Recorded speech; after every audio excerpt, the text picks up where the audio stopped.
Agenda today. Look, I've seen the concerning reports over missiles into Poland and the loss of Polish civilian lives. First and foremost, I want to extend the deep condolences of New Zealand for the loss of those lives. Secondly, we are utterly consistent in our ongoing condemnation of Russia's illegal war in Ukraine. We also condemn all targeting of Ukrainian infrastructure.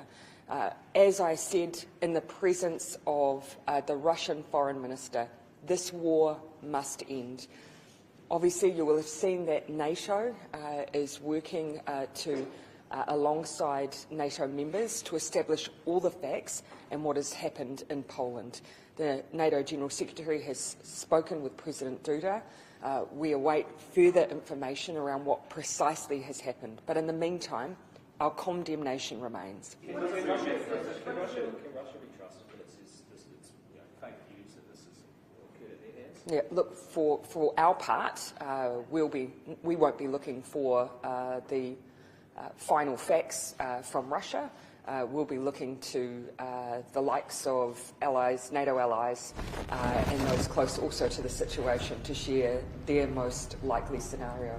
Regardless of whether deliberate, regardless of whether a miscalculation, ultimately we come back to the fact that this is an illegal war that must end. What is your message to New Zealanders who will be watching this and are worried about the outbreak of World War III? Take heart from the fact that there is caution being exercised here to establish the facts and what precisely has occurred. It doesn't change the fundamental position, though, that this war is wrong. It is illegal. New Zealand will absolutely maintain that approach, but also to continue to call for all leaders to do what we can to ensure that ultimately the war ends. We have leaders at present, major leaders in the G20 convened. All of that is helpful at this time of heightened pressure, heightened anxiety, heightened tension. Is this a reason to reconsider government policy about military training of Ukrainian troops and other involvement there? No. Just this week you will have seen that New Zealand has maintained its support. We've always been very cautious. This is not New Zealand troops on the ground. It is not New Zealand making that direct on-the-ground contribution. We've simply been providing support for the Ukrainians to defend themselves. We stand by that policy. We continue to call for Russia ultimately to exercise the role that it has to play by ending the war and withdrawing its troops. Donald Trump has just announced that he's running for US president again. Have you got We'll pick that up later. Oh, it's just broken now, so we'll pick it up later on today.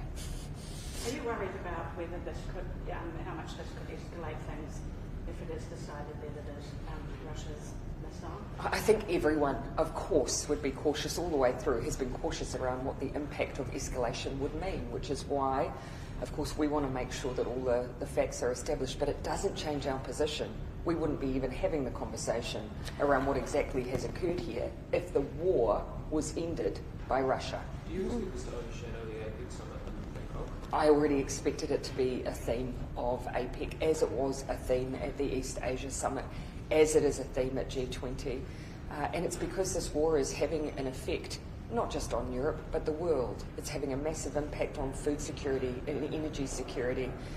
And right now, there's one person who could fix all of that, and that's President Putin. Well, something like this always inevitable in terms of another country being withdrawn and people being, preparing for this as an outcome. I think, there are mechanisms, of course, built into systems like NATO in order for them to deal with any potential issues such as this. And that's obviously the systems that you see kicking in, the fact that there is dialogue there, the fact that the General Secretary is being cautious around assessing the situation. And so we really await further commentary.